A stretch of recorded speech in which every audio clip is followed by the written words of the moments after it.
Ons koning wat ons roep uit die duisternis, het U ons met die reddende regterhand kom red. U roep ons uit die duisternis na die lig om U heilige priesterdom te wees. Om U disippels te wees en soos wat U disippels kom maak het, ons kom leer het. Soos wat U ons kom demonstreer het, hoe om U woord te leef. So wil ons oorgaan. En Vader, ek kom kniel vanoggend voor U, want ek is skuldig. Wanneer dit kom by U koninkryk, dan is dit maar sommer net so, ag, ek het hier bietjie tyd. Of ja, ek sal daar, ja. Maar as ons regtig besef wat ons doen vir ons koning, en om diensbaar te wees, en dat alles behoort aan U, wil ek net vanoggend kom sê, koning Yeshua, ek wil nie weer net met empty woorde na U toe kom, en nee, hier is ek nie. Ek wil regtig vra dat U my sal leer, hoe om U ambassadeur te wees, hoe om U representative te wees, hoe om U kabinetslid te wees, hoe om 'n disipel te wees en disippels te maak. Dankie dat U ons leer oor die kerk. En Vader, vergewe ons asseblief, Vader, waar ons verander het, die kerk verander het na godsdiens, in plaas van verhouding. Ek bid dat U my mond sal kom aanraak met U pottebakkerhande en dat U deur my sal spreek. U lewende woord, Vader. Vader, asseblief, ek pleit by U alleenlik net U waarheid. En daar waar ek enige iets vertel wat nie van U af is nie, mag my tong in my verhemel te vasplak, asseblief, Daddy, ek vra, leer ons net U waarheid. En Vader, ek bid waar die woord sny soos 'n tweesnydende swaard deur hierdie lippe, ek bid dat dit glad nie uit is uit Rolf se opinie, net dit wat U ons leer. Maar Vader, U woord offend. U woord offend, die woord sny soos 'n tweesnydende swaard. En come have your way. Ons wil die waarheid hoor, nie meer hierdie aangeplakte net om gevoelens te. Nie, ons wil die waarheid hoor, ons wil weet, Vader, waar gaan ons verkeerd? Waar doen ons verkeerd? Leer ons net U weer. Want ons wil repent, ons wil terugkeer, soos Johannes die Doper uitgekondig het. Die Messias is op pad, so weet ons is hy op pad. En ons gaan voor U staan eendag, as 'n liggaam, daar waar U ons geplant het, en ons gaan accountable wees. Want U het ons geroep uit die duisternis na die lig. Come have your way. Kom praat deur ons en mag ons 'n gees vervulde liggaam wees. Mag ons gees vervulde instrumente in die hande wees. Vader, hier lê onder by my voete 'n shofar. Hy beteken niks as daar nie asem in is nie. Maar wanneer die asem deur hom blaas, dan sidder die vyand en dan aanwyl die bruid. En net so ons, kom blaas die asem in ons, come have your way. Ons eer U, Vader, ons loof en ons prys U, Papa God, ons is so lief vir U. Koning Yeshua, U is die koning van my hart en ek wil U dien met alles in my. Ek bid dit alles in Yeshua Messias se naam, die seun van Jotewawai. Amen, amen. So ons is vanoggend in Handelinge 13, ons het omgeblaai en ek wil amper sê, so in hierdie voorbereiding het ek besef ons gaan moet safety belts aan sit. Hierdie is hierdie gaan definitief ons aanraak en ons moet vasgegordel wees because we in for a bumpy ride. Sterkte. Kom ons kyk wat leer Abba Vader ons in sy woord, net sy waarheid. Dit is my pleitgebed by Abba. So ons gaan lees ons Openbaring 13, Handelinge 13. Wat 'n openbaring is, ja. Handelinge 13 vers 1 tot 2. En daar was in die plaaslike gemeente in Antioch sekere profete en leraars. Hier kom die vyfvoudige bediening in, sommer in die kerk. Sekere profete en leraars, naamlik Barabbas en Simeon, wat Niger genoem word, en Lucius die Sireneer en Maniaan, wat saam met Herodes die 4 vors groot geword het en Saulus. En terwyl hulle besig was om die Here te dien en te vas, die arsenaal van 'n disipel van Yeshua om te vas. Terwyl hulle besig was om die Here te dien en te vas, het die Heilige Gees gesê, sonder nou Barabbas en Saulus vir my af vir die werk waarvoor ek hulle geroep het. Hy sê dit vir die liggaam, sonder nou Barabbas en Saulus vir my af vir die werk waarvoor ek hulle geroep het. Julle, ons gaan net vanoggend vers 1 tot 2 net om so 'n bietjie agtergrond te kry. Ons gaan vandag net 'n fondasie lê van wat hier is en ek het net 'n vermoede ons gaan 'n baie lang rukkie stil staan. Want Abba Vader leer ons baie oor die kerk, waar ons persepsies het, waar ons sekere doktrines het. Ons almal kom uit 'n agtergrond uit waar ons dinge geleer het oor die kerk. En dit is amper soos mense wat ek vandag mee tyd spandeer wat in die huwelik bevestig. Hoe hulle het 'n persepsie van die huwelik as gevolg van die reference wat hulle het as kinders. Alhoewel pa ma dinge heeltemal verkeerd, dis hulle reference van die huwelik. En net so het ons 'n reference van die kerk. Maar wat daarvan, ons gaan slaan die woord na en sê, maar Abba, ek wil deel wees in 'n liggaam wat koninkrykswerk doen, wat my verander en so waar ek kan deel wees in die koninkryk. So die boek Handelinge gee vir ons die standaarde. Dit gee vir ons die patroon en die bloudruk van die kerk. En dan die boek Efesiërs bied vir ons die teologie en die leerstelling aangaande die kerk. So ons gaan kyk daarna.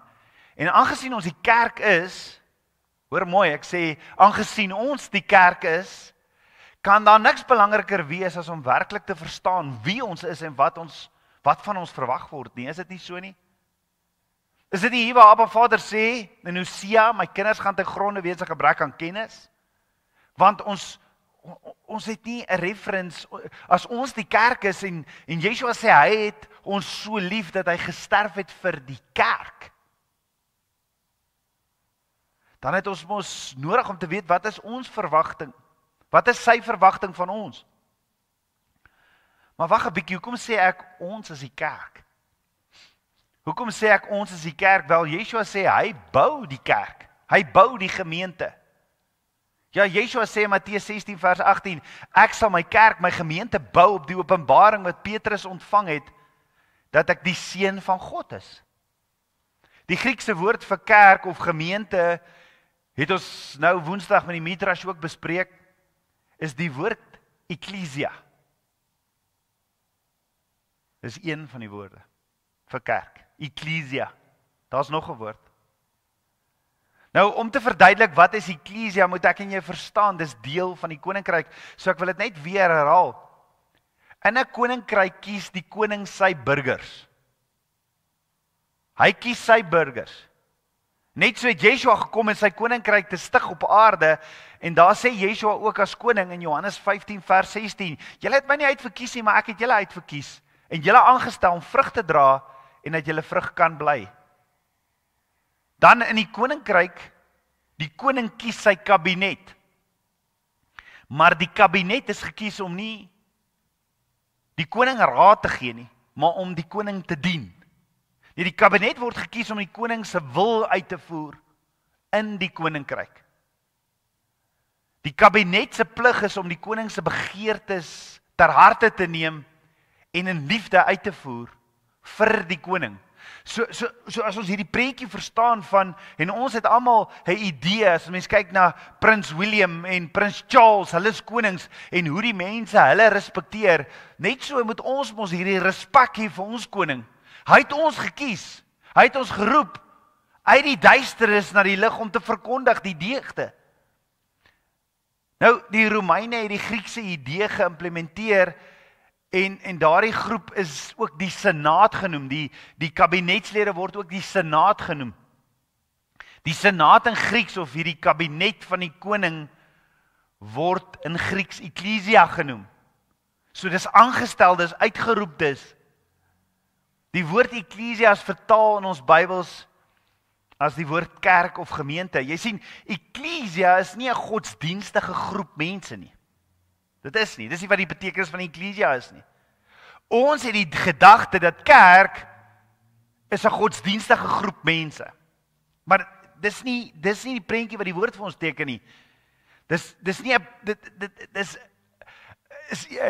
eklesia is kabinetslede van 'n koning, aangesteldes, gekies deur die koning om die koning se wil te doen.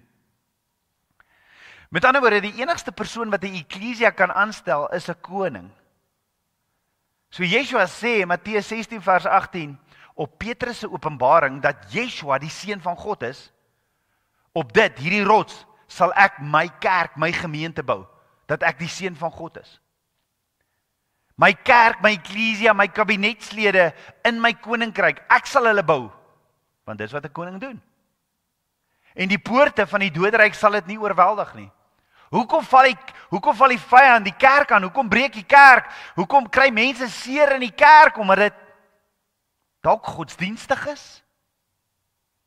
En dalk nie, want Yeshua sê, en die poorte van die doderyk sal dit nie oorweldig nie. Sal nie die eklesia, sal nie die kerk, sal nie die gemeente oorweldig nie. Jy sien, die kerk of 'n gemeente is nie 'n menslike organisasie nie. Dit is 'n lewende liggaam wat Yeshua self aanstel. So as jy diensbaar is in die kerk, is dit nie vir die pastoor nie. Dis nie daar vir die gemeentelede om raak te sien hoe wow en wonderlik jy is nie. Dis nie vir die pastoor nie, want hy is ook net gekies. Nee, jy is gekies deur Yeshua, die koning. En as jy jou hand opgelig het en gesê, ek sal diensbaar wees in hierdie afdeling, ek sal diensbaar wees by die mannebediening, ek sal diensbaar wees by die kinderbediening, dan steek jy jou hand op vir Yeshua en sê, ek sal diensbaar wees, my koning, vir u in daardie afdeling. En ek sal my bes te doen vir u, my koning. Daarom het jy die werk wat jy daar verrig, waar jy jou hand opgesteek het om diensbaar te wees in die kerk, in die eklesia, die gekiesdes van Yeshua in sy koninkryk, moet jy ernstig opneem. As jy jou koning ernstig opneem. En nie halfhartig doen nie, want jy doen dit vir jou koning. En daarom sê Paulus in Kolossense 3 vers 23, en wat julle ook al doen, doen dit van harte soos vir die Here en nie vir die mense nie. Mag ons tot die besef kom, dit wat ons doen, binne in die liggaam, daar waar Yeshua ons gekies het, daar waar ons geplant het, daar waar hy gesê het, maar ek wil graag hê my seun, my dogter, jy moet 'n intercessor wees. Ek wil graag hê, jy moet hier deel wees, want hy sit dit op jou hart. Jy meld aan, niemand het jou gedwing nie. Niemand het jou verplig nie. Die gemeente, die kerk, die eklesia behoort aan Yeshua. Hy stel aan, hy bou die kerk, hy bou die mense, hy sit die mense in plek. Hy bou sy eie kabinet. Die gemeente is Yeshua se eiendom. Sy bruid, sy liggaam. Volgens Efesiërs 5 vers 25, Kolossense 1 vers 18. En die gemeente is gebou op die waarheid van wie Yeshua is. Wie Yeshua is die seun van God, hy is die Messias. Met ander woorde, die kerk is nie 'n gebou nie. Dis nie klomp bakstene en almal kom net by mekaar nie. Dis nie wat gekies is deur Yeshua. Dis die wat gekies is deur Yeshua. Verenig deur geloof in Yeshua, dat hy die seun van God is.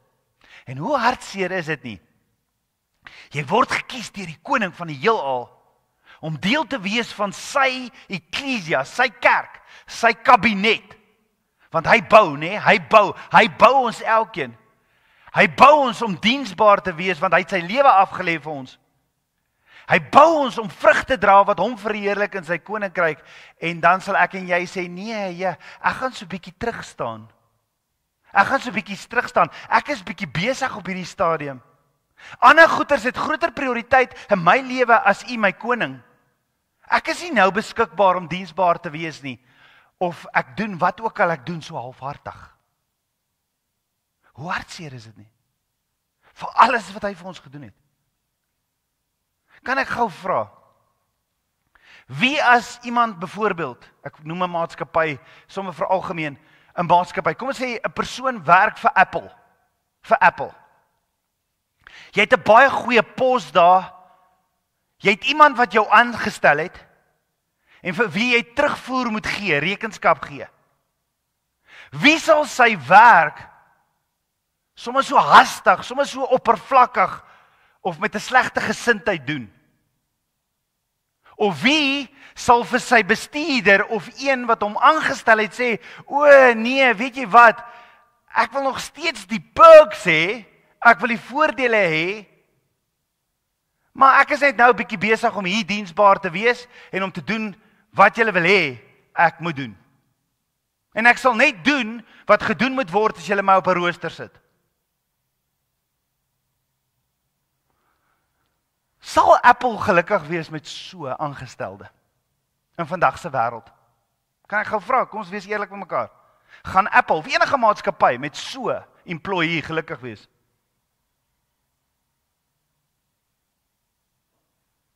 Hoekom doen ons dit met ons koning?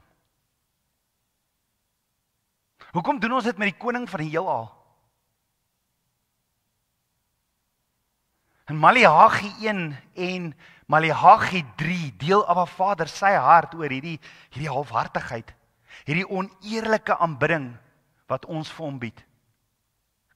Waar ons hom nie eer gee nie, waar ons dit nie doen en sy teenwoordigheid dra soos 'n priesterdom. Abba Vader sê in Maleagi 1 vers 6 tot 8, 'n seun eer sy vader en 'n diensknegt eer sy heer, en ek dan vader is, waar is my eer? Hoekom doen julle wat julle doen en julle eer my nie daarin nie? En as ek Heer is, waar is die vrees vir my? Sê die Here van die leerskare, o priesters wat my naam verag. Abba Vader sê dit in sy woord. Julle bring vir my, julle sê julle sê dit met julle lippe, maar julle dade wys dit glad nie, hoor. En hoor wat sê Abba Vader verder, julle bring blinde diere as offers. Met ander woorde, julle is vals in julle aanbidding. Julle bring krepeles en sieklikes. Julle gee vir my die laaste op julle prioriteitslys. Sal julle dit vir julle goewerneur aanbied? Sal hy julle goedgunstig wees as julle dit vir hom aanbied? So wat sê Abba Vader vir ons? Hy sê my aangesteldes bring wat vir hulle deesdae net te maklik is. Niks is meer 'n opoffering nie. Hulle bring dit wat vir hulle goedkoop is. Ek is laaste op hulle prioriteitslys en sonder enige opoffering bring hulle vir my daai offers. Asof enige iemand in die wêreld tevrede sou wees met dit. En dis niks anders as uiterlike godsdiens sonder 'n hart nie. Dis wat Abba Vader vir ons leer. Dis niks anders as godsdiens sonder 'n hart nie. Abba Vader sê, hulle weerhou van my wat aan my behoort. Hulle weerhou want hulle het hulle vrees vir my verloor. En ek het hulle ten duurste gekoop. En nie omdat hulle nie kan nie, maar omdat hulle net nie wil gee nie. Hulle eie wil het te belangrik geraak, hulle eie prioriteite, hulle wêreldse aansien en dinge, hulle jaag geld na, hulle jaag 'n leefwyse na. En hulle eer my nie.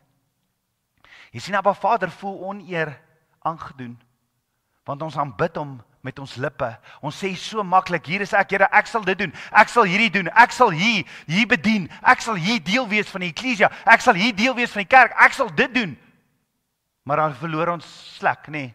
Hier, Here, ek sal hierdie doen. 2 maande later is ek nie meer hier nie. Abba Vader voel oneer aangedoen, want ons aanbid hom met ons lippe en nie met ons harte of ons dade nie. Yeshua sê in Matteus 15 vers 8, hierdie volk eer my met hulle lippe, maar hulle hart is ver van my af. Hulle hart is ver van my af. Daar's geen siel, daar's geen passie nie. Presies wat Jesaja ook verkondig het. Yeshua stel aan, Yeshua bou sy kerk, hy kies die kabinetslede. Jy sien, as jy die blok lees van gister, liefde is nie lig geraak nie. Liefde is nie aanstootlik nie. Jy gaan nie aangestoot word deur iemand in die kerk as jy weet, jou koning het jou aangestel nie. Jy gaan nie by Apple aanstoot neem en vir die bestuurder by Apple vir hulle sê, nee, ek gaan nou nie meer hier werk nie, ek gaan nou terugstaan. Ek wil al die perks hê, maar ek gaan nou 'n bietjie terugstaan want ek het aanstoot geneem deur een van my kollegas hier by die werk nie. Apple gaan vir jou get over yourself. Yeshua stel aan, hy stel aan en hy verlang van ons eer, hy verlang van ons opregtheid en om hom eerste in alles te stel.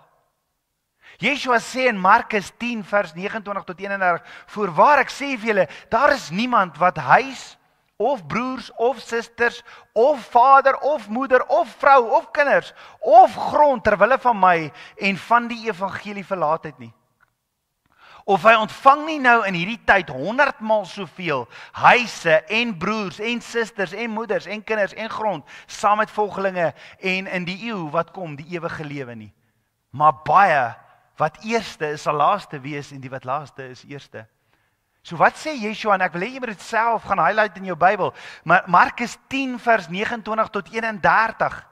Yeshua sê as jy iets groot en kosbaar opgee vir die koninkryk van lig, soos jou man, soos jou vrou, soos jou familie, as jy dit opgee vir die koninkryk van Yeshua, as jy jou besittings opgee vir die koninkryk, jou veiligheid vir sy koninkryk en vir die verspreiding van die evangelie, sal dit nie ter vergeefs wees nie. Hy sê nêrens sit hom op 'n balansstaat nie. Eweredig dat dit alles balance in jou lewe nie.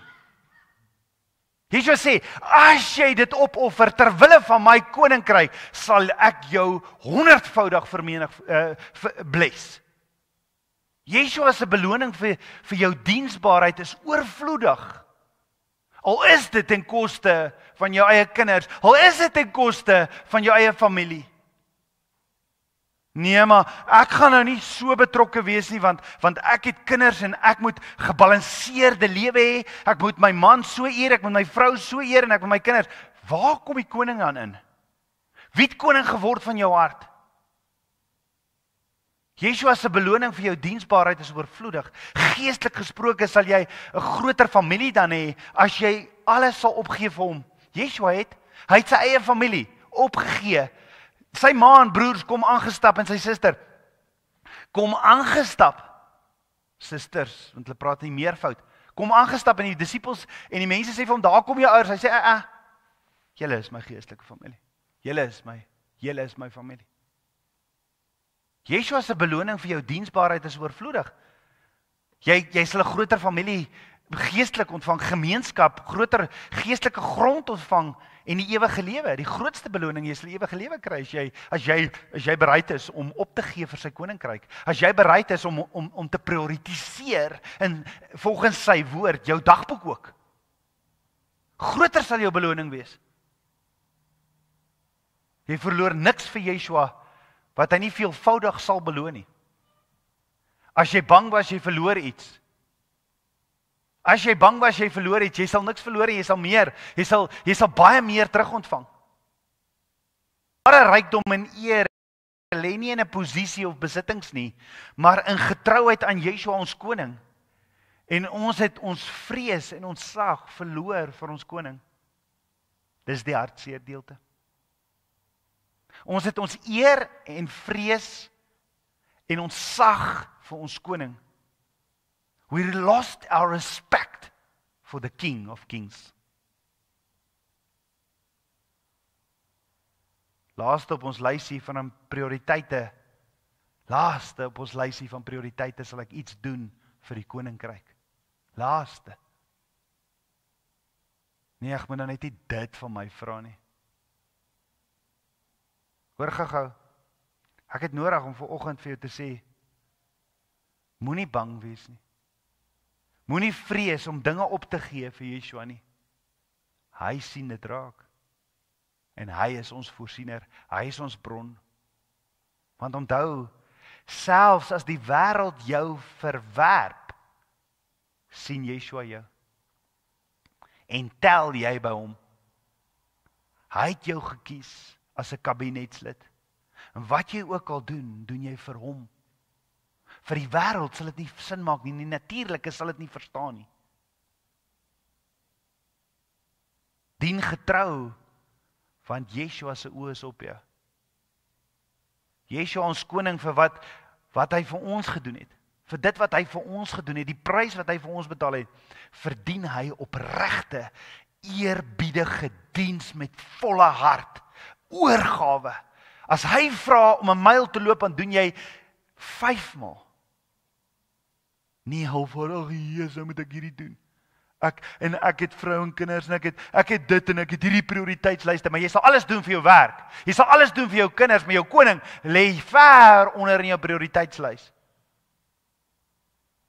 Yeshua ons koning vir wat hy vir ons gedoen het, hy verdien opregte, eerbiedige diens. Hy verdien 'n liefdevolle gehoorsaamheid.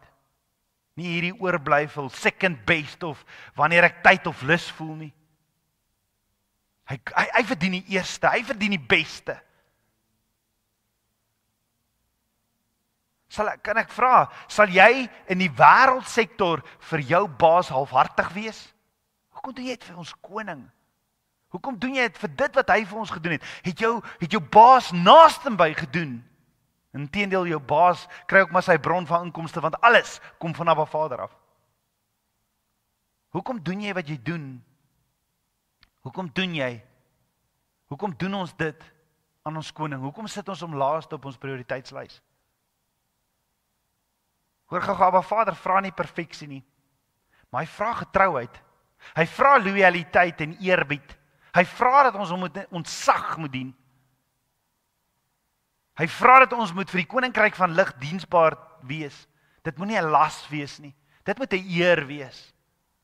Dit moet 'n siel wees. Dit moet 'n passie wees. Maar hoekom het ons dit verloor? Hoekom het ons hierdie siel verloor vir die koninkryk? Is dit as gevolg van kerk? Kerk wat in Grieks Ekklesias beteken die uitgeroepenis. Yeshua het ons geroep. Ons wat deur Abba Vader se reddende hand gered is en uitgeroep is uit die wêreld uit om 'n heilige priesterdom te wees. 1 Petrus 2 vers 9. Ons behoort aan Yeshua, ons is sy kabinetlede. Hy het ons uitgekies. Hy het ons kom verlos uit Egipte uit. Hy het ons kom aanstel as 'n heilige priesterdom. Doen ons wat ons koning behaag? Of eer ons hom net met ons lippe? Hy weet dit. Jy kan niks vir hom wegsteek nie. Maar hoor gou, kerk het ook 'n ander oorsprong. Van die Griekse woord kuriakon, wat beteken wat aan Yeshua behoort. Kuriakon kom 2 keer in die woord voor, in 1 Korintiërs 11 vers 20 en in Openbaring 1 vers 10. So vir die wat 'n negatiewe konnotasie het oor kerk beteken nie 'n gebou nie. Kerk is nie godsdiens nie, maar dis die uitgeroepenis, die wat aan Yeshua behoort, is saamgeroepe familie en volgelinge van Yeshua. Yeshua het vir hulle, tot die dood toe was hy lief vir hulle. Hy het sy lewe afgelê, en dis die prentjie wat vir ons geskets word in Efesiërs, hoe 'n man sy vrou moet lief hê. So hoekom is daar sekere mense wat skepties is oor die woordjie kerk, om kerk te gebruik? Hoekom is daar mense wat wegbeweeg van die term kerk? Want dit het 'n negatiewe assosiasie met georganiseerde godsdiens. Baie mense verbind die woord kerk met skynheiligheid of misbruik van mag. Tradisie sonder lewe. Manipulasie en geldgierigheid. Baie mense sê deesdae, ek glo in Yeshua, maar ek wil niks met die kerk te doen hê nie. En kan jy sien hoe die vyand kom steel? Kan jy sien hoe die vyand kom steel? Nou wil ek eers mee deel wees, daar waar Yeshua my deel maak in sy liggaam, waar ons elkeen 'n ledemaat is binne in die liggaam nie. Nee, nou doen elkeen sy eie bediening. Elkeen doen alles, daar's nie meer samewerking, die 5voudige bediening. Elkeen doen maar net doen maar net, en meestal gaan dit maar ook oor geld. Want nou verkoop ek sommer in hierdie bediening 'n klomp produkte. Net om finansiële voorsiening te kry. Mense het godsdienstig die kerk begin bou sonder Yeshua. En dit is hier seer, dis hoekom mense nie die woord kerk wil gebruik nie, want daar's godsdienstig, hulle die kerk begin bou sonder Yeshua, en Yeshua sê hy bou die kerk. As Yeshua die kerk bou, hy kies die kabinetslede. So waar werk dit? Hoe verstaan ek dan dat ouderlinge kies die pastoor of kies die dominee? Nee, Yeshua doen. Wie het vir Moses aangestel? Klomp ouderlinge, 70 ouderlinge het Moses, jy lyk na die kandidaat. Nee, Abba het hom aangestel. Die een wat 'n goddelike ontmoeting gehad het. Mense het godsdiens die kerk begin bou sonder Yeshua, en daar's baie kerke, godsdiens is ingebring, en nie 'n intieme verhouding met ons koning Yeshua nie. Ook kerk het 'n winsgejag geword, vir eie persoonlike koninkryke, en om mense te behaag, en nie vir die koninkryk van Yeshua nie. Nee, kerk is die uitgeroepenis, die wat aan Yeshua behoort, is saamgeroepe familie en volgelinge van Yeshua. 'n Groep mense wat uitgeroep is, byeengeroep vir 'n doel. Daarom moet jy deel wees, want daar's 'n doel in die kerk. Daar's 'n doel in die eklesia. Vir sy kabinetslede, daar's 'n koninkryksdoel. Weet jy wat is die koninkryksdoel van jou kerk? Weet jy wat is die koninkryksdoel? Is jy al so betrokke of you just don't care? Is nie 'n gebou of 'n program nie, of 'n rooster. Nee, dis 'n eklesia, dis 'n liggaam wat betrokke is, wat deel is. Dis die liggaam van Yeshua, sy kabinetslede. Met ander woorde, die probleem is nie die woordjie kerk nie. Die probleem is, dis wat mense dink kerk beteken. Maar nee, dis tyd dat ons leef in die kerk wees, die eklesia wees, wat op so 'n manier dat mense weer die ware betekenis van die kerk sien en ervaar. Hulle liefde ervaar, waarheid, lewe, genade en gemeenskap, fellowship. Kom ons leer, wat is die kerk? Want in Handelinge 13 vind ons 'n bloudruk van die kerk wat die wêreld bereik het. En dit is eintlik wat elke kerk se doelwit behoort te wees, en sy begeerte behoort te wees, om uit te gaan om die verlorenes te wen. Om uit te reik, om Yeshua met die wêreld rondom ons te deel. Is dit nie wat die kerk veronderstel is om te doen nie? Is om te verkondig Yeshua. Is dit nie wat Moses gedoen het nie? Kom ons kyk, Abba stuur hom om die wat vas is in slawerny uit te kry uit slawerny na die belofte, na die droom wat Abba Vader nog altyd vir hulle gehad het. Wat was die droom wat Abba Vader wil hê? Seker die beloofde land. Nee, dit was om intiem saam met Abba Vader step by step te wandel. Baie groter as die stuk grond. Baie groter. Het was om 'n lig te wees vir in 'n donker wêreld. Om 'n heilige priesterdom. Dit was Abba Vader se wil. Dit was sy wil. So die prentjies word oor en oor geteken reg deur die woord, maar ons sien dit nie raak nie. So Antioch, hierdie gebied waar hierdie kerk is vir ons 'n voorbeeldkerk, dit is 'n modelkerk en 'n bloudruk. En in Handeling 13 is daar 'n groot verandering in die boek Handelinge. Want sien, die eerste 12 hoofstukke is die bediening van Petrus. Daar word so 'n bietjie oor Paulus gepraat, hoe hy gered is, hoe hy tot wedergeboorte gekom het en hoe sy hele lewe getransformeer is. Maar in die eerste 12 hoofstukke sien ons die vorming van die Joodse kerk. Die Jode wat in die Messias glo en hoe daai kerk verrig word. Van hoofstuk 13 af tot 28 is die bediening van Paulus. En hier kyk ons na die vorming van die heidene saam met die Jode.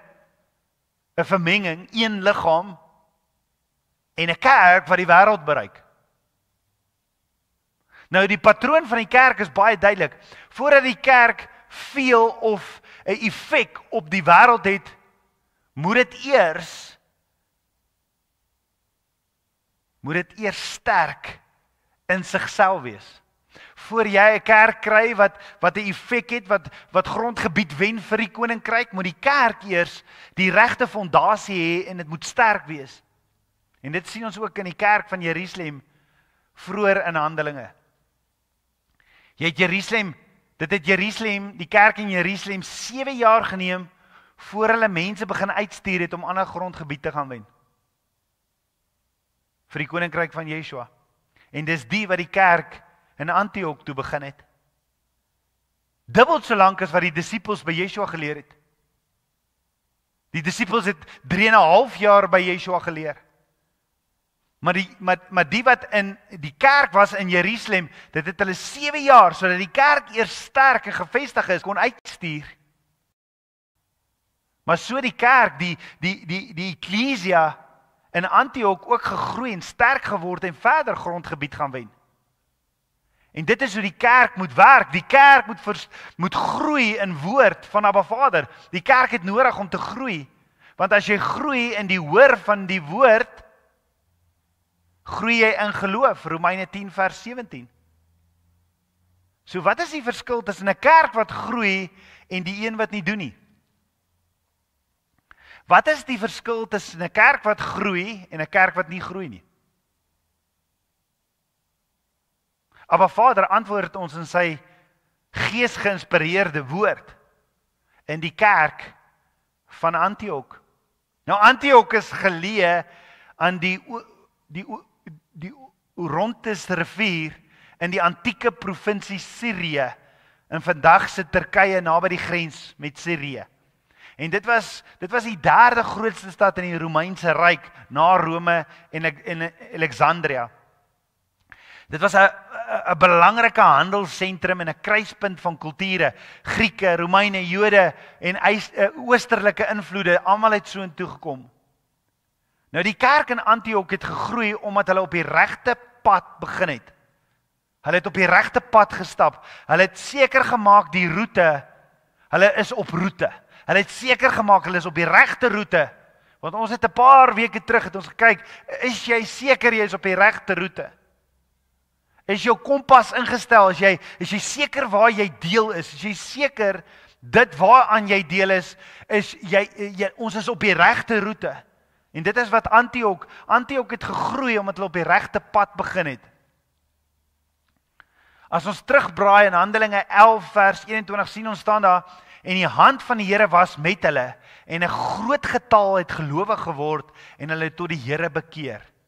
Dit is vir my so mooi. En die hand van die Here was met hulle. Met ander woorde, Yeshua het die kerk gebou, sy hand was daar betrokke. Dis hy wat daar teenwoordig is. Die oomblik wanneer hy nie betrokke is nie, dan is jy besig met godsdienst. Dan is jy besig om in daai ou reference van kerk godsdienstige stelsel op te bou wat gaan oor wat nie God gedrewe is nie, wat gaan oor die salaris van die pastoor, dit gaan oor die motiverende boodskap wat jy kry, al daai tipe goeders. Ons gaan nou daarna kyk. Maar Handelinge 11 vers 21 begin vir ons te vertel van Antioch. Men sê, en die hand van die Here was met hulle en 'n groot getal het gelowig geword en hulle het tot die Here bekeer. In Handelinge 11 vers 24b sê, en baie mense is by die Here gevoeg. So, nommer 1, om 'n kerk te laat groei, moet dit 'n geredde kerk wees. Moet daar mense wees wat tot wedergeboorte gekom het. Wat 'n transformasie gehad het. Wat Yeshua se hele lewe het verander, soos wat Paulus se lewe verander het. Paulus het besef, hy het gewerk vir 'n salaris as 'n Sariseer. Hy het Joodse tradisies, hy het Judaïsme, hy het inkomstes verdien. Hy het dit alles gelos nadat hy Yeshua ontmoet het. Hy het alles gelos nadat hy Yeshua ontmoet het. En hy het sy hele lewe gegee vir Yeshua. Dis 'n transformasie, dis wedergeboorte, dis totaal al. Weet jy hoekom? Hy het nog steeds tente gemaak want hy was 'n tentmaker. Maar sy passie het verander. Hy het Abba heel eerste, hy het Yeshua heel eerste in sy prioriteit. Hy het besef wie is sy koning. Hy het besef wie is sy koning. Wat sê Yeshua vir Petrus? Hy sê op daardie revelation dat ek die seun van God is, daarop, dit sal die rots wees waarop ons die kerk bou. Want as jy besef wie Yeshua is, as jy besef dat Yeshua is die koning, sal jy alles gee vir jou koning. Paulus het. Hy is vir ons 'n voorbeeld. Hy is vir ons 'n voorbeeld. Nie hierdie halfhartige, ek is deel van Houtkruis, of ek is deel van hierdie liggaam, ek is deel van hierdie kerk, maar, wat doen jy daar? Nee, ek bid so nou en dan saam. Jy doen dit vir jou koning, wat ook al jy doen, is uit ziel, uit passie uit, vir jou koning, nie vir die mense om raak gesien te word nie. So die nommer 1 ding vir 'n kerk om te groei, vir die eklesia om te groei, is jy moet tot wedergebore kom. Is 'n klomp wedergeboortes. Hierdie mense in Antioch het werklik tot wedergeboorte gekom. Hulle het getransformeer soos wat Paulus getransformeer het. Hulle het verander en Yeshua het nommer 1 prioriteit geword. Met ander woorde, die kerk het met ware gelowiges in Yeshua begin. Wat het met Ananias en Safira gebeur? Wat daai tyd gebeur het in die kerk, almal het so hulle passie gelewe vir die koning, dat hulle het alles saam ingegooi, hulle het hulle eiendomme verkoop en hulle het so passie gelewe vir die kerk. En dan Ananias en Safira sê, ja, ons sal ook hierdie gee. En toe hulle die eiendom verkoop, nee, ons hou bietjie van hierdie terug. Dis net soos wat ek en jy, want hierdie is sy tabernakel. Ek gee myself 'n diensbaarheid, maar ek hou so bietjie terug. Net vir ons. Dit het nie goed uitgewerk van Ananias en Safira nie. Met ander woorde, die kerk het met ware gelowiges in Yeshua begin en hulle die Torah bestudeer, want dis al wat hulle nog gehad het. Daar was nog nie 'n Bridesha nie, 'n nuwe verbond, hernieude verbond nie. Hulle het die Torah bestudeer, 'n kerk wat die Torah bestudeer het, wat in Yeshua glo en hom prioritiseer heel eerste. Nou dit klink dalk vreemd, nee, 'n geredde kerk, 'n wedergeboorte kerk. Is dit nie veronderstel nie? Is dit nie veronderstel wat die kerk moet doen nie? Maar jy sal verbaas wees hoeveel kerke sonder ware gelowiges sit. Selfs in leiersposisies. Mense wat in leiersposisies is in kerke. Wat sonder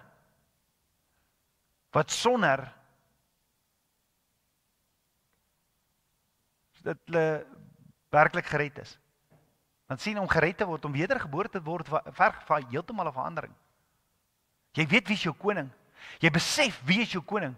Dat hy is die seun van God. Hy is die Messias en hy het ons aangestel om deel te wees in sy koninkryk. Nommer 2.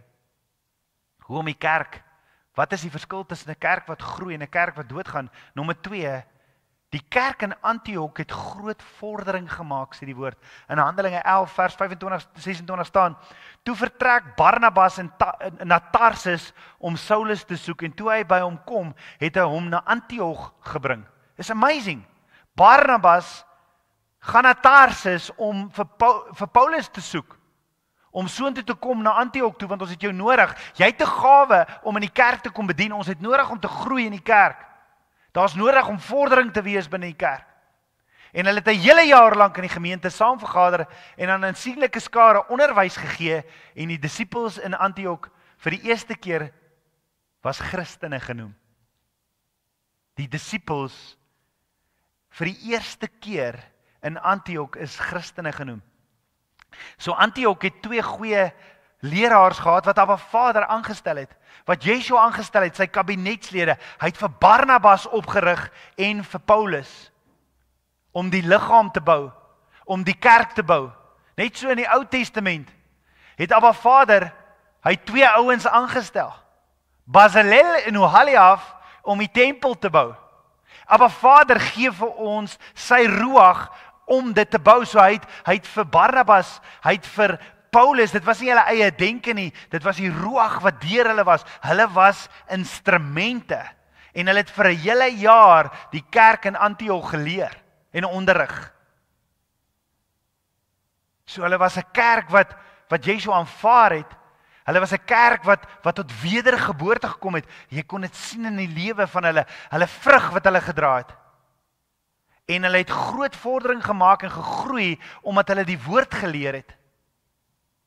Hoekom het hulle gegroei? Hoekom is daar vordering gemaak?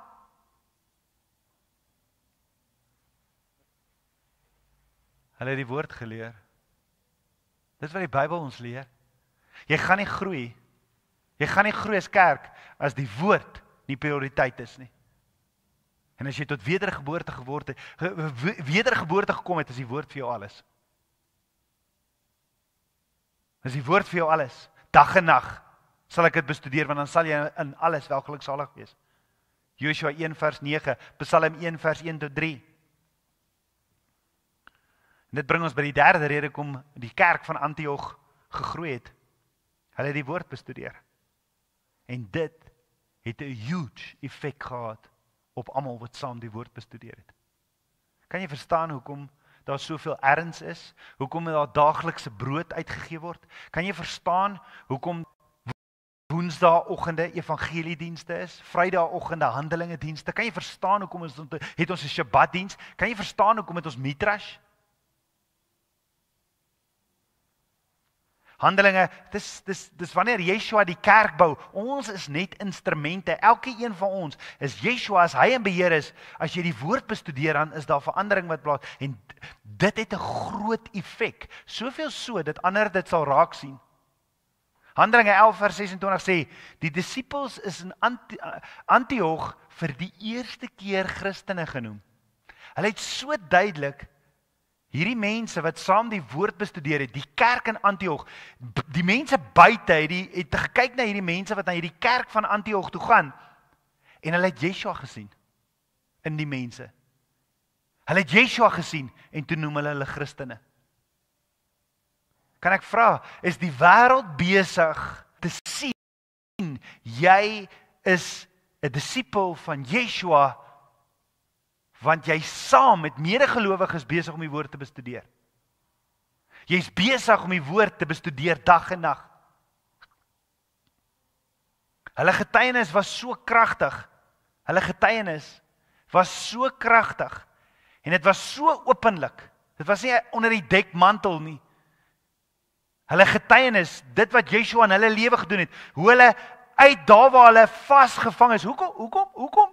Hoekom skroom ons om te vertel, weet jy wat, ek was vasgevang in dit in my lewe, ek was vasgevang in dit in my lewe, ek was vasgevang, ek was so naby aan dit in my lewe. Luister gerus na môre se getuienisdiens van iemand wat so naby was aan selfmoord, en hoe Yeshua hom gered het, want hy het ons kom haal uit die duisternis uit, na die lig toe. Waar het Yeshua jou kom haal? By my het hy kom haal, toe die hele mat onder my voet uitgeruk is, en my besigheid heeltemal gevou het. Dis waar Yeshua, ek op die grond neergeval het en gesê, Yeshua, nou sit ek die eerste prioriteit in my lewe. Beste dag in my lewe. Kyk, nooit weer terug nie. Die getuienis is waar jy verkondig, want jy kan nie stil bly oor dit wat Yeshua gedoen het, en is deur die bloed van die lam en deur die woord van ons getuienis wat ons die vyand oorwin. So hoekom bly ons stil oor ons getuienis? Hulle getuienis was so kragtig, en dit was so openlik, nie onder die dekmantel, nee, ek wil nou nie dit vertel nie, want hulle bring 'n slegte lig, not 'n tikkie, gaan weg, jy gaan my nie verder in die duister hou nie. Ek gaan my woord verkondig, want daar's iemand wat dit nodig om daar's iemand wat nodig het om dit te hoor, en tweedens, dit eer my Abba. Was ooglopend, dat mense hulle werklik met Yeshua vereenselwig het. Die kerk van Antioch, mense van oral het gesien, maar daai mense van die kerk van Antioch, hulle het Yeshua, hulle was met Yeshua vereenselwig. Yeshua het hulle waarlik gered. Yeshua is die koning van hulle hart. Yeshua is prioriteit nommer 1 in hulle lewe. En dit het 'n huge effek gehad in die omgewing. Hoe oorwin ons die vyand? Hoe oorwin ons die vyand in Antioch? Hoe oorwin ons die vyand in Pretoria? Hoe gaan ons die vyand oorwin in Suid-Afrika in ons regering? Is wanneer die kerk, die eklesia, die aangesteldes van Yeshua hulle posisie aanvat en Yeshua prioriteit nommer 1 aanstel. Dis wanneer hierdie land gaan terugkeer en daar kom 'n revival. Daar kom 'n revival. Openbaring 12 vers 1, jy oorwin die vyand deur die bloed van die lam. Yeshua het daai deel klaar gedoen. Hy het klaar die prys betaal. So wat kort om die vyand te oorwin? Die getuienis. Die woord van hulle getuienis. En daar waar jy dood is aan jouself. As ek en jy sal doodgaan aan onsself en ons sal getuig van Yeshua, hoekom getuig ons nie? Want jy is nog te vol van jouself. Ons is nog te vol van onsself. My eer, wat gaan mense van my dink?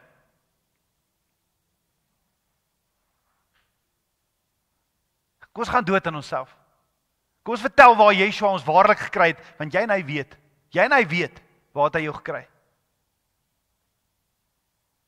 Hy het die prys betaal om my en jou daar uit te kry. Met sy reddende regterhand het hy ons kom haal. Hy het die prys betaal, hy het die loon van sonde betaal. So die kerk het gegroei, die kerk in Antioch het gegroei, want hulle het almal tot wedergeboorte gekom, nommer 1. Daar was groot vordering, weens hulle die woord bestudeer het. Dit het 'n groot effek gehad. Mense het Abba Vader se teenwoordigheid, hulle het soos priesters geword, hulle het die teenwoordigheid van Abba Vader gedra. Want dis wat priesters doen, Deuteronomium gee vir ons. Priesters dra die teenwoordigheid, hulle het die verbondsark gedra. Dit is jou verantwoordelikheid. Jy het nodig om waar jy ook al jy gaan, hom te represent. Ons is reps van ons koning. Ons is sy kabinetslede. En hulle het die gesindheid van Yeshua begin raak sien. Die mense in die stad het in die kerk die gesindheid van Yeshua begin raak sien. Hoor gou, die een deurdringende gesindheid van 'n kerk wat Yeshua bou saam met sy kabinetslede is 'n gesindheid van Yeshua, 'n gesindheid van liefde. Want in Handelinge 11 vers 27 tot 30 lees ons profete uit Jerusalem het na Antioch gegaan om die gemeente daar te bedien. En een van hulle, Agabus, het deur die Heilige Gees 'n profesie gekry dat 'n groot hongersnood die wêreld sou tref. Inderdaad gebeur onder keiser Claudius. En die disippels in Antioch het toe besluit om volgens elkeen sy eie vermoë 'n bydrae te stuur om die gelowiges in Judea te help. Met ander woorde, as Yeshua eerstens in jou prioriteit is, dan kry jy die gesindheid van Yeshua, 'n gesindheid van medelee, 'n gesindheid van barmhartigheid, 'n gesindheid om te gee soos wat Yeshua sy eie lewe gegee het, om gelowiges, ander gelowiges te help. Hulle het die hulp deur Barnabas en Paulus aan die ouderlinge in Jerusalem laat oordra. Met ander woorde, hulle was geesvervuld, wat ook 'n profetiese openbaring ontvang het, wat gelei het tot praktiese hulp. So die gemeente in Antioch toon medelee. Hulle toon barmhartigheid, die gesindheid van Yeshua. Hulle toon omgee, eenheid en liefde vir Joodse gelowiges. En op daardie stadium was dit heidene en Jode. Maar as Yeshua jou verander, dan het jy ewe skielik sy liefde in jou. Sy liefde verander jou. En so sien ons die vroeë kerk funksioneer as een liggaam, al is hulle geografies versprei. Daar was 'n kerk in Jerusalem en hulle het gegroei en daardie blueprint is net so oor na Antioch toe. En dit sê eenvoudig dat hulle offer aan die heiliges in Jerusalem gestuur het, wat tydens 'n hongersnood behoefte gehad het. En so hier was 'n kerk wat op die regte voet begin het. Hulle het Yeshua werklik aanvaar. Yeshua was prioriteit. En omdat hulle die woord begin studeer het, want Yeshua is die woord, het hulle, dis soos wat my seuns, as een van my seuns by 'n maatjie gaan kuier, na die naweek, as hy terugkom van daai kuier af, dan sien ek die maatjie in hom. Hoe meer jy tyd by Yeshua spandeer, hoe meer jy tyd in sy woord sien, hoe meer gaan ander Yeshua in jou raak sien.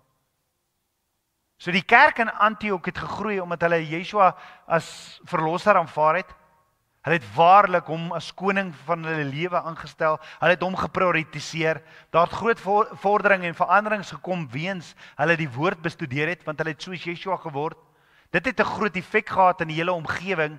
Hulle het die Yeshua gesindheid in hulle gesien, wat beteken het, dit was die gesindheid van liefde, van medelee, barmhartigheid, en daarom gee hulle om vir mekaar.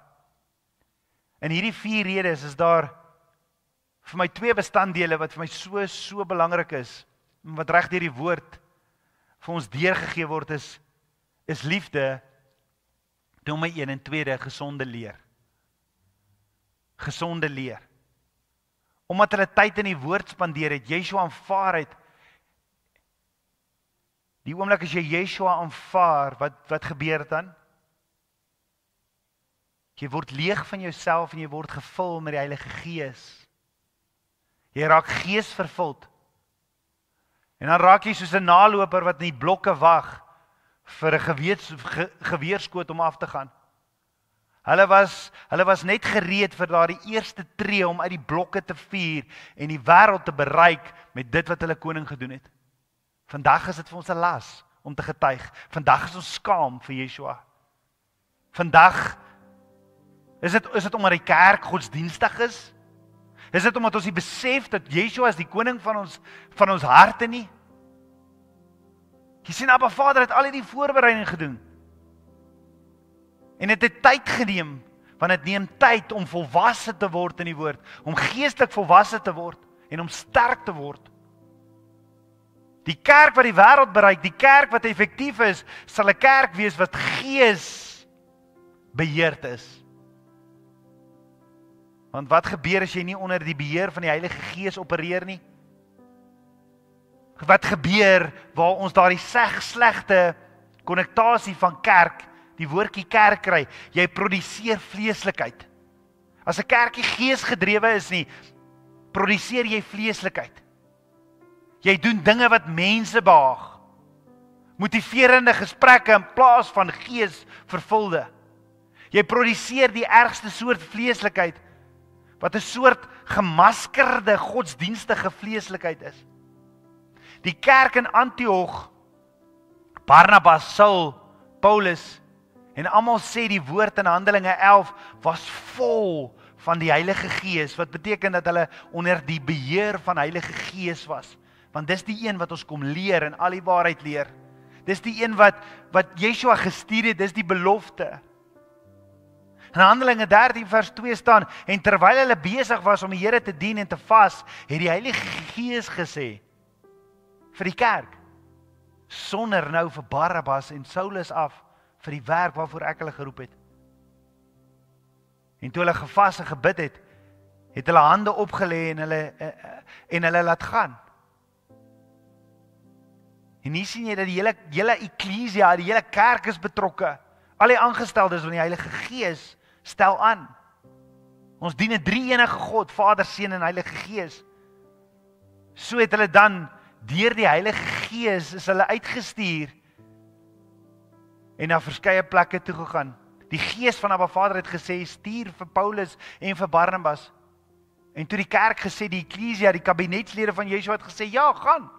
Koning, wat ook al u wil hê, wat ook al, u is 'n beheer, ja, laat hulle gaan.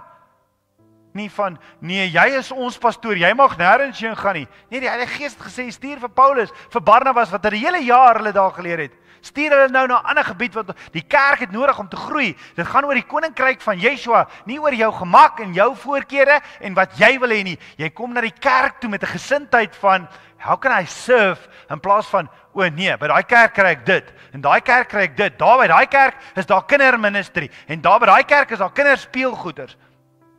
Los jou wil. Kom ons kom na die kerk toe met 'n gesindheid, how can I serve? How can I serve? En as jy leemte sien in die kerk, waartoe Yeshua jou plaas, rig jou hand op vir die koning. Vir die koning. Dit sê vir ons, die kerk in Antioch was 'n geesbeheerde liggaam, met 'n geesbeheerde leierskap, waar daar eenheid was. Want dit is wat Yeshua voorbid in Johannes 17. Jy kan nie deel wees in 'n liggaam waar daar verskillende gelowe, opinies is, dan is daar nie eenheid nie.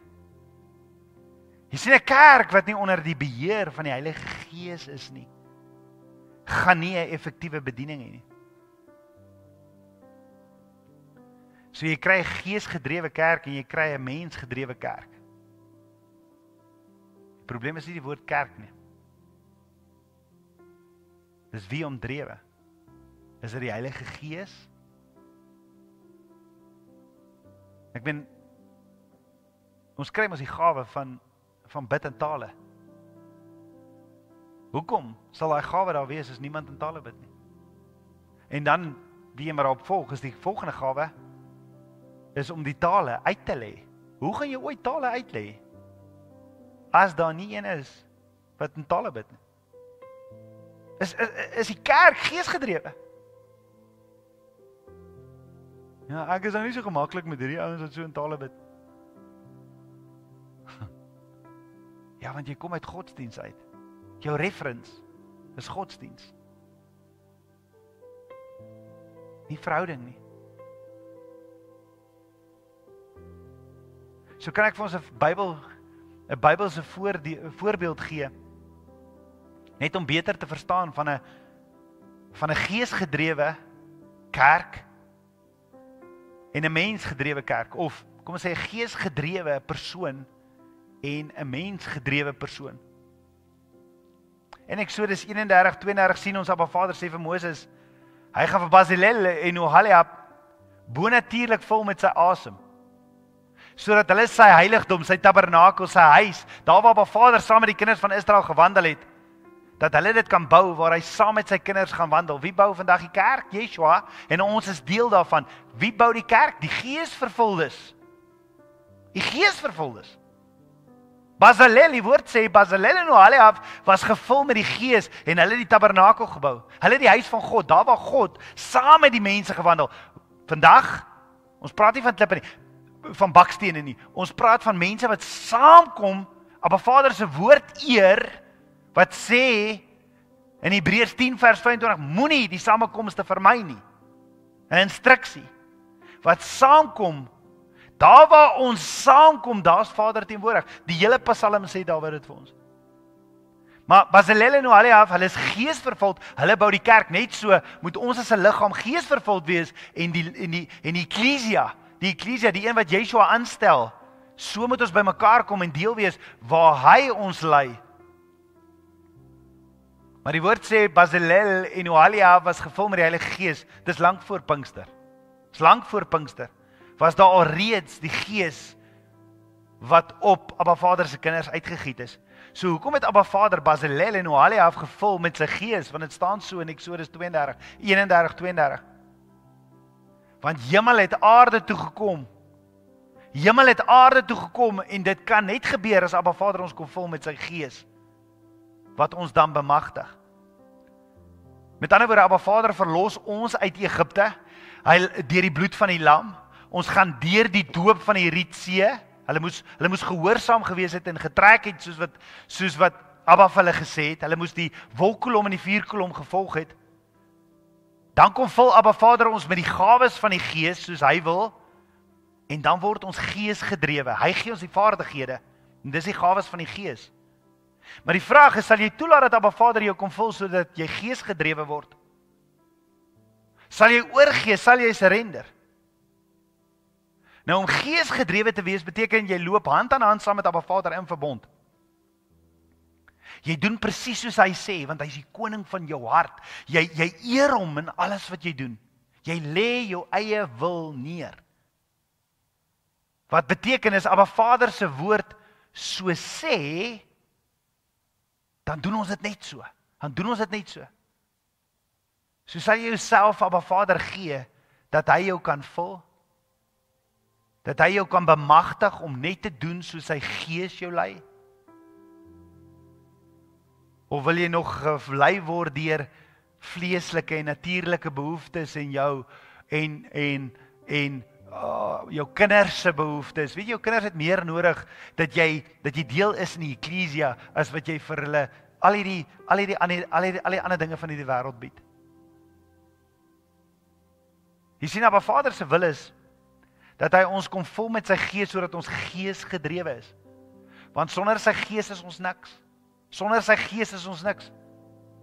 So ons kan gees gedrewe, lei hy ons, leer hy ons, stel hy ons in staat om te reageer op sy woorde.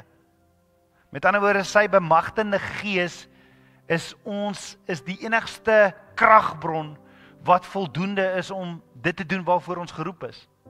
En dit te bewerkstellig. Maar Vader het nie vir Bezalel en Oholiab gekies om sy heiligdom te bou, omdat hulle van nature vaardig was nie. Hulle was baksteenbouers in Egipte. Maar Vader het hulle toegerus, hy het hulle geleer. So miskien sê jy, maar ja, ek weet nie hoe om hierdie ding te doen nie. Kom ons vra vir Abba Vader om ons gees te vul. Sê ek het altyd geweet hier in my hart dat ek gaan eendag preek. Ek het dit geweet. Maar ek het nie geweet hoe nie. Ek het nie geweet hoe en hoe gaan Abba my, hoe gaan ek dit kan doen nie. En net so, hierdie Bezalel en Oholiab het 'n taak gekry bo hulle eie vermoëns en was toegerus met die vaardigheid deur Abba Vader se asem, sy gees in hulle. Abba Vader het hulle afgesonder vir sy taak omdat hulle bereid was om die Skepper deur hom gelei te word en deur hom geonderrig te word. En dit is wat in Antioch gebeur het. Hulle was bereid om self te surrender en dit is wat gebeur as jy waarlik tot wedergebore kom. En jy tyd in die woord spandeer. Want hoe meer jy tyd in die woord spandeer, hoe meer raak jy gees vervuld. Hoe meer begin jy doen dit wat die koning behaag.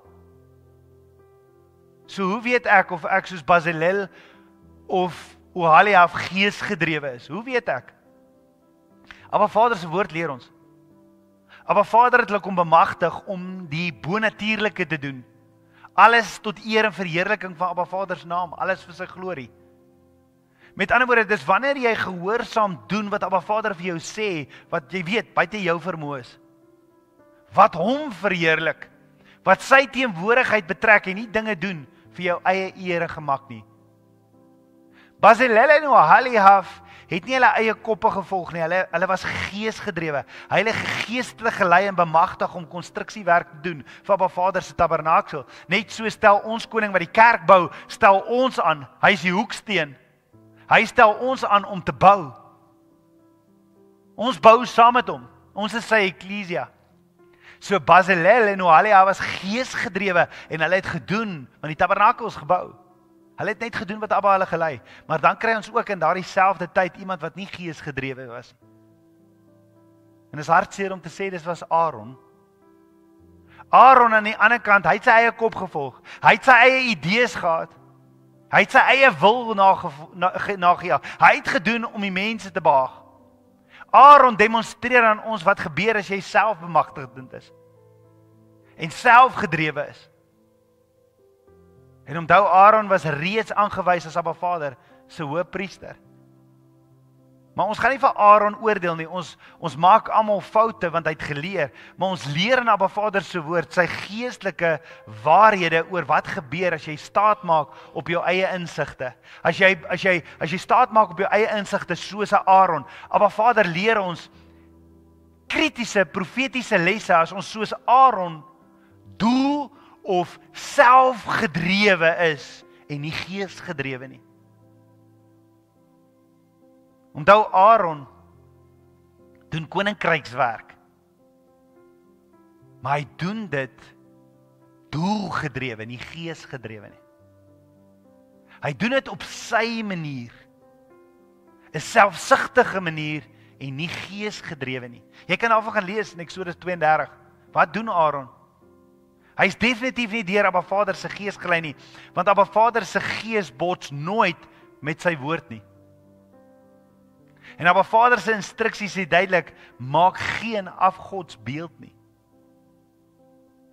En Abba Vader leer my, wanneer jy soos Aaron doelgedrewe sy koninkrykswerk doen, dan begin jy druk op die kinders van Abba Vader te sit. Wanneer jy doelgedrewe is, dan begin jy druk op die kinders van Abba Vader te sit vir hulle geld. En dis wat jy sien in die kerk, nê? As jy doelgedrewe is, dan begin jy sien dat daai kerk verkondig meer oor tiendes en hulle donasies as enigiets. Dis presies wat Aaron gedoen het. Hy het gevra vir goue geld sodat hy vir hulle 'n goue kalf kan bou. Die eerste teken van 'n doelgedrewe instelling en nie geesgedrewe leefstyl nie. 'n Doelgedrewe instelling is jy begin soos Aaron, die kinders van Abba Vader te vra vir geld.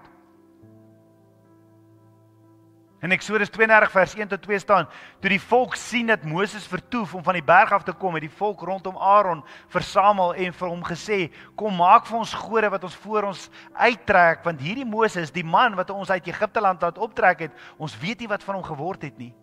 Moses is geesgedrewe, hy is by Abba Vader. Hy is in Abba Vader se teenwoordigheid. Al antwoord hy nie WhatsApps nie. Hy is by Abba Vader. Aaron, nee, kom, ruk al die goue ringe af. Kom maak van julle ore, van julle vroue, julle seuns en julle dogters en bring dit vir my. Hy reken, kom, ek moet 'n plan maak, want hy's doelgedrewe. Hy's nie geesgedrewe nie. En Abba Vader leer ons om op die uitkyk te wees vir hierdie soort gedrag. Want hierdie tipe leiers, hierdie doelgedrewe leiers, sal openlik Abba Vader se instruksies oortree. Hulle sal die Ou Testament uitskeer, daarteen verkondig ook, en hulle sal mense mislei, net sodat die mense hulle entoesiasties sal volg. Hulle is ook gou om te doen wat die mense sê en vra, en nie Abba Vader se wil nie. En ek gaan afsluit hiermee, in Eksodus 32 vers 3 sien ons, dat doelgedrewe leiers, soos Aaron, begin vinnig vals altare opdrig. Hulle bring vals opofferings, waarvan ons vroeër gepraat het. Wat 'n opoffering bring jy vir ons koning? Jy sien, as jy doelgedrewe is, dan vervaag jy. Jy sal sê, ja, ek doen dit vir hierdie ministry, of ek doen dit in die eklesia, maar dan raak jy vervaag. Vaag raak jy besig in die wêreld. Jy word ingesluk deur die wêreld. So in Eksodus 32 vers 3 sien ons dat die doelgedrewe leiers, soos Aaron, baie vinnig vals altare oprig. Hulle bring vals opofferings en kry maklik mense wat nie Abba Vader se woord ken nie, om vals aanbiddingsstelsels te aanbid. Ons sien ook in Eksodus 32 vers 4 tot 5 dat hierdie selfde doelgedrewe leiers dae en feeste sal beplan wat Abba Vader nooit ingestel het nie. Scary, nee. Doelgedrewe sal feeste instel wat nooit deur Abba Vader ingestel het nie, soos Kersfees, soos die Sabbat wat op 'n Sondag is. Die Sabbat is op 'n Saterdag. Kersfees is nooit staan nie in die woord nie. Dis omdat dit doelgedrewe is. Doelgedrewe is. Die goeie wat Abba Vader nooit ingestel het nie. Hulle verander maklik Abba Vader se kalender soos dit hulle pas. Dis doelgedrewe. Dis nie geesgedrewe nie. Hulle sal Abba Vader se waarheid verdraai omdat hulle nie geesgedrewe is of deur Abba Vader se gees gelei word nie. In Eksodus 32 vers 5 tot 6 staan, toe Aaron dit sien, het hy daarvoor 'n altaar gebou. Toe Aaron hierdie goud en die dinge sien, het hy hierdie altaar gebou, en Aaron het uitgeroep en gesê, môre is daar 'n fees.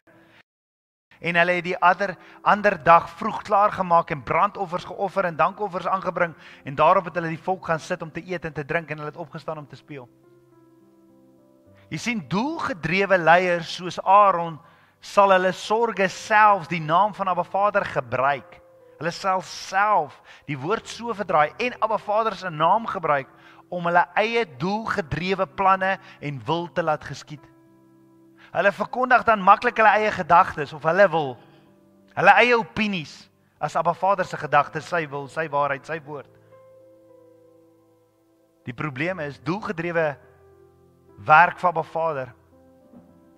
Die probleem is doelgedrewe werk van Abba Vader maak dat jy Abba Vader se naam gebruik om jou ontwil.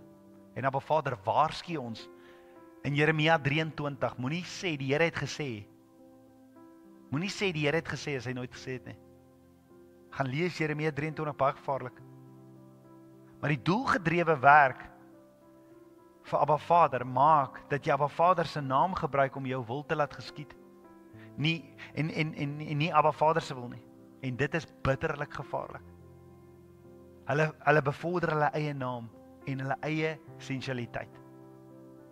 So ek wil vandag die vraag hier los en ons gaan kyk.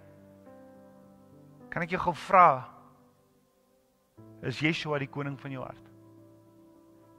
Is jy sy aangestelde? Is jy geroep, want dan sal jy hom gees gedrewe dien.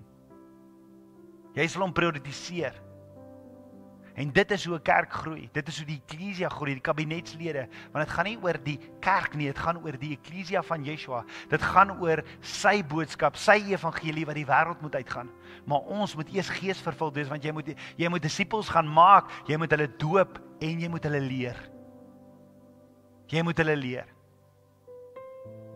Is ons besig om dit te doen? Of is ons nog 'n doelgedrewe kerk? Hoeveel mense sit op die sitplekke?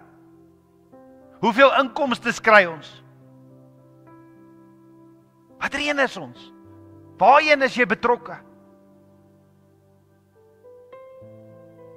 Kom ons hou op speletjies speel.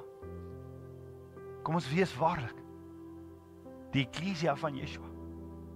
Hy is die een wat oprig. Hy is die een wat aanstel. Hy is die een wat ons educate. Hy vul ons met sy gees. En as ons geesgedrewe woord, ons bestudeer die woord, en soos wat ons die woord bestudeer, word ons gewas met die waterbad van die woord. Ons word gevul met die gawes van die gees, wat ons toerus om die werke voort te sit wat Yeshua gedoen het en groter. Ons bou. Soos Bazalel en Oholiab, ons bou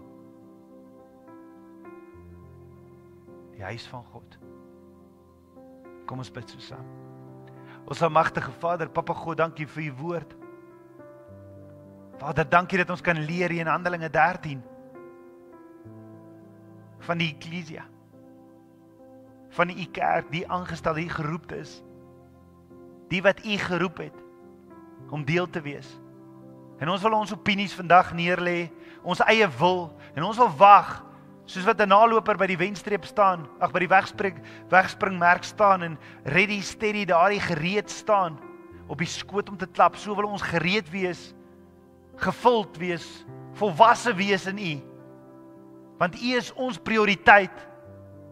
U is ons prioriteit nommer 1.